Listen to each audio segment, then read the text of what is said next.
Good morning, good afternoon. My name is Olivier Leuillot. I'm the General Manager of GSK Life Sciences Bioprocess Division. Very happy to be with you today and answer some of your questions. I'm here with my colleague Justin. Justin? Good morning, good afternoon. My name is Justin Meehan. I'm the site leader for our cell culture manufacturing operations in Logan, Utah. Pleasure to be with you today.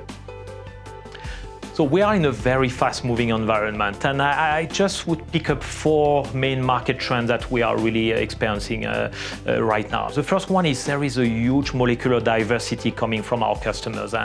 Probably 5-10 years ago, there was the first generation of biopharmaceutical, and then came the monoclonal antibody that obviously everybody enjoyed a lot with the same platform and with big volume and so on. Now, today, in most of our customers' pipelines, there is a huge molecular diversity, including cell and gene therapy product, mRNA, oligonucleotides, and so on. The second big market trend is that people are now really looking for true productivity. And again, the biopharma industry has been enjoying a lot of nice years of growth and so on. Now with the emerging biosimilar sales, our customers, including GSK, they need to make sure that they've got the best cost of goods and they are capable of being competitive on the market with their own products. And this is directly linked to the life cycle management, which is probably my third point here, which is you need now very early in the game to really get prepared for what will come once your product is about to turn biosimilar. And are you going to go for a bio-better? Are you going to go for a totally new molecule? We need to help you obviously managing your life cycle in a much more efficient and proactive way. And finally, and probably last but not least, really is the digitalization of the processes that we're experiencing today. I mean, it starts with process automation, but beyond process automation, it keeps on going with all of this digital twin and then potentially understanding better what impact a process, yield, and so on with the right digital software that will definitely support our customers better in the future. Okay, great, Olivier. Based on those market trends, what do you see as the changes to your organization that are going to be required specifically around innovation? So in this very fast-moving environment, more than ever, we need very agile and global teams. So agile from the point of view, we need people who are capable to switch from one type of molecule to another one in the lab very easily, but also understand what are the specific requirements of each different type of molecule. Because indeed, the cell culture media you will need for a viral vector is going to be different from a cell culture media you need for a monoclonal antibody, and probably very much similar case on the resin side. So we need people who are capable of developing the right products for the right application. And then talking about productivity, obviously, you need also to be capable of developing the products that are capable of tackling, for example, much higher cell density. And that's a perfect example on bioreactors, where with the first generation of bioreactors were capable of tackling yield in the range of 2 to 3 grams per liter, maybe up to 5 grams, where today most companies are developing processes that can reach up to 10 to 15 grams per liter, if not even more. So you need new products. You need to make sure you're constantly supporting your customers with the right tools. And then on the digital side, it's exactly the same. You need to be ahead of what people are even thinking they can get access to, because with artificial intelligence, there is more or less no limitation to what you can achieve by the time you're capable of capturing the data, and then obviously later on putting the data in a cloud environment, analyzing the data so that you can become more intelligent during your operations. Olivier, kind of switching topics now, from what you told us about market trends as well as the changes to your organization, what does that mean to the selling point of GE and how it's going to affect GSK? So I think what has been really driving the growth of the business we've been running now for several years is the fact we've been really an innovative company. And I will just pick up a few examples here of recent product we launched we are about to launch that are real breakthrough for the industry and that our people love. We've been obviously in the resin business now for more than 20 years, launching the first purification resin and having in the meantime something like 4 or 5 different generations of products. Every time we're launching a new resin, we're bringing something like 20, 25, up to 30% more productivity to our customers. That's the example of the last resin we launched a year ago, Prisma A, which is something like 30% more productive than the previous version. But we are never stopping here. I mean, we are now working on a totally new generation of purification products that are fiber-based and that are being called Fibro technology, which we will launch for the first time end of this year, that are completely different ways of purifying monoclonal antibodies and other molecule like viral vector as well. So innovation has always been a key motor for us to be different and then better than our competitors. If I talk about digital, now I'd like to just pick up 2 examples. Everybody hears about digital twin. We have already developed a software that enable our customers, obviously later on, to figuring out probably as early as 24, 36 hours after they started their fermentation process to figuring out whether it's going to be a really good batch or not. And this is a big improvement versus having to wait 2 full weeks and then realizing, oh, my yield is unfortunately 10% lower than I thought it would be.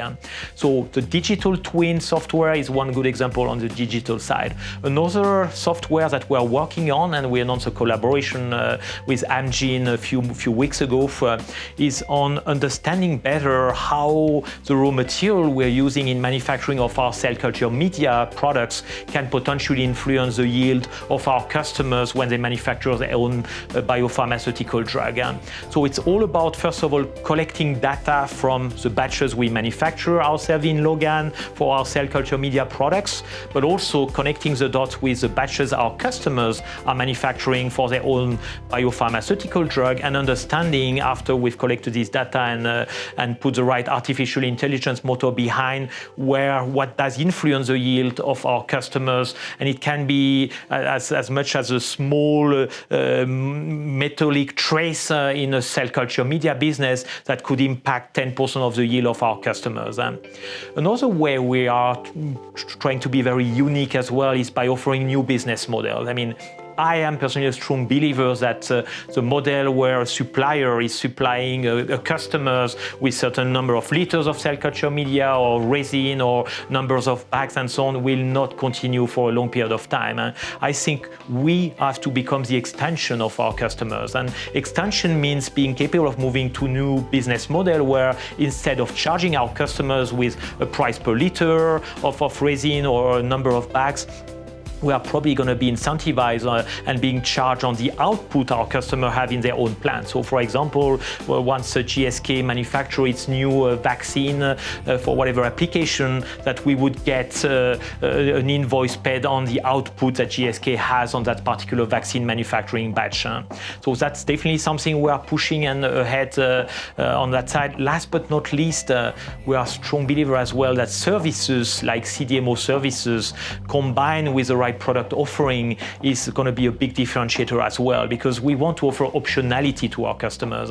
We want customers like GSK to be capable of deciding, I want to buy product from GE or I want to buy services from GE. And then services meaning maybe by buying manufacturing batches for a certain period of time until the product has reached a certain status that pushes GSK to invest in its own manufacturing plants. Kind of continuing in this category, Olivier, to what extent is GSK leveraging these selling points that you're describing? So I think GSK and GE know each other for a long period of time and have worked on a lot of very important projects that enable us to really exchange and share a lot of ideas and move the needle together pretty well. And it can always be better, obviously. And I mean, I think it's really from both sides. From our side, it's really to make sure that we involve GSK earlier into some of these projects we're working on. And I mean, I mentioned some of the innovation projects, but same on the digital side. side. And I think we, as a supplier of GSK, we have to really make sure we involve you earlier so that you can figure out, yes, that is a project for us. Yes, that is something that is crunchy enough that we really want to put resources on. And then on the GSK side, maybe it's sometime indeed to be a little bit less shy and maybe indeed just open the books sometime a little bit more. And I'll come back to that later on, because I'm a strong believer transparency is going to become of essence to make sure collaboration are working better every day. Perfect. Kind of next question would be in the vein of GE's performance. How do you self-assess GE on its delivery and services to GSK?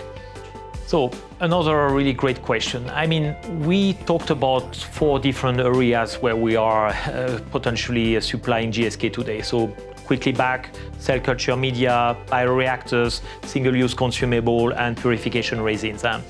These different product lines are in totally different state of maturity. And I start with resin again, which is obviously the business we've been in for the longest period of time and for which we've been really well recognized in the entire industry as having a real big security of supply, of having also the innovation that has been required to constantly improve performance to our customers, and last but not least, having an incredible track record being registered in a huge amount of molecules around the world. So for this type of business, we are at what I would call really the highest level of maturity, and I would think and hope that GSK is really happy about the services we provide. On the 3 others, cell culture media and single-use bioreactors and consumable, these are businesses that GE have invested into about 5 years ago, so much more recently, and for which we think we have also a very strong offering. I mean, bioreactors, we are probably among the top 2 suppliers. On cell culture media, we are among the top 3 suppliers, and so on. So we are strong from a volume point of view, but we still have to learn because the market is also learning himself. So from that point of view, exchanging back to my transparency topic earlier, by making sure we talk to each other more, we learn from each other about where we can do better. There are several ways we can improve together. And I'd just like to pick up one specific example about single-use bags, even though we are not yet working together with GSK. It's a business, it's a market that has just been booming during the last 1 or 2 years. The entire industry is right now suffering from some type of product shortages because nobody kind of foresaw the growth that was coming around the corner. And this is a typical example where customer supplier have to work hand in hand to think about what forecasts are coming around the corner and make sure that the supply chain are really very solid, so that there is no supply shortages in the future. And it all starts with, again, us talking to each other and learning from each other. Most supplier of the pharma industry, and whether our company and all of our competitors, are typically not operating in a GMP environment, apart from cell culture media, where we are running in a GMP environment. But for single-use bioreactors, single-use bags, and to a certain extent for resin as well, we are not running in a GMP environment. Dealing with company for whom GMP environment is a daily concern, is a daily priority, makes me particularly feel like we have to upgrade our standard to what I kind of call GMP-like, if not in the future GMP, so that our customers feel like we've got the right processes in place to be really the top quality, top reliable suppliers of our customers. And on that side, I think it's something that all of us have to achieve together by being, again, very transparent and sharing best practices.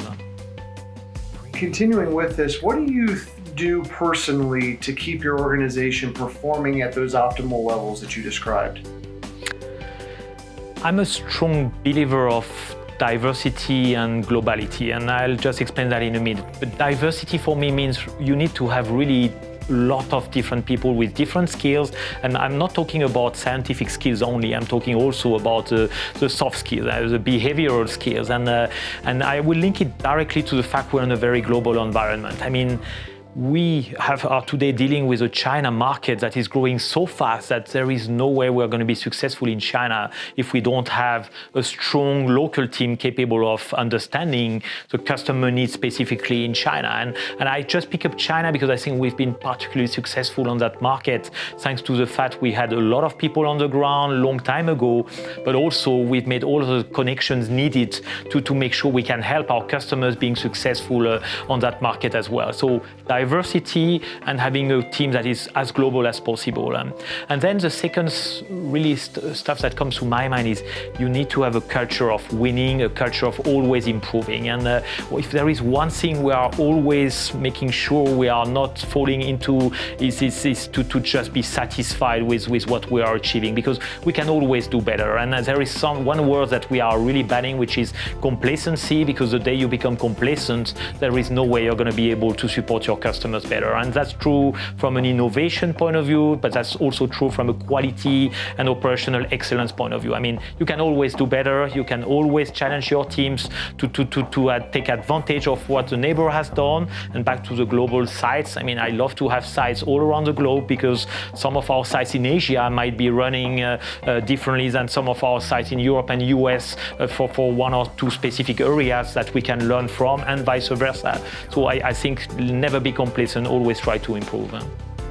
Final question, Olivier. What are the top 3 fundamental changes that, in your opinion, GSK would need to implement to really accelerate and improve value delivery? So that's obviously a great question. And again, I think we, GE, also need to do a lot of stuff to improve that. But on your side, I will again come back to the transparency topic. And transparency for me is linked to trust. We have to put you, GSK, in a position where you trust us, and you trust us so much that you can start to consider opening your books much more than you are capable or willing to do today, because information is flowing quite easily today, and people who are going to be the most successful from our point of view are people who are accepting that fact that information is flowing. And if you tackle that flow of information well, and obviously exchange it with a limited amount of people, meaning maybe your top 2 or 3 suppliers, then I think, and by the way, it's both ways, meaning we as a supplier need also to exchange information very transparently, then I think we can learn from each other a lot and understand where the pain points are, where the bottleneck can be, and how can we again improve from a productivity, quality, ultimately cost point of view. The second topic, which is kind of linked to that as well, is I would really recommend you to leverage your supplier even more than you do today. I mean, you've got tons of expertise on some area where we don't have any expertise at all. But we've got a few areas where we have a lot of expertise ourselves, probably a bit more than you might have. And I'm talking about the products area, obviously. And then maybe to a certain extent as well, some of the services like automation, digitalization, and maybe to a certain extent, process development on a case-by-case basis. Just leverage us. I mean, one area where I think we've been very successful is with the enterprise solution offering, where we've really been in a position to tackle full manufacturing processes for customers.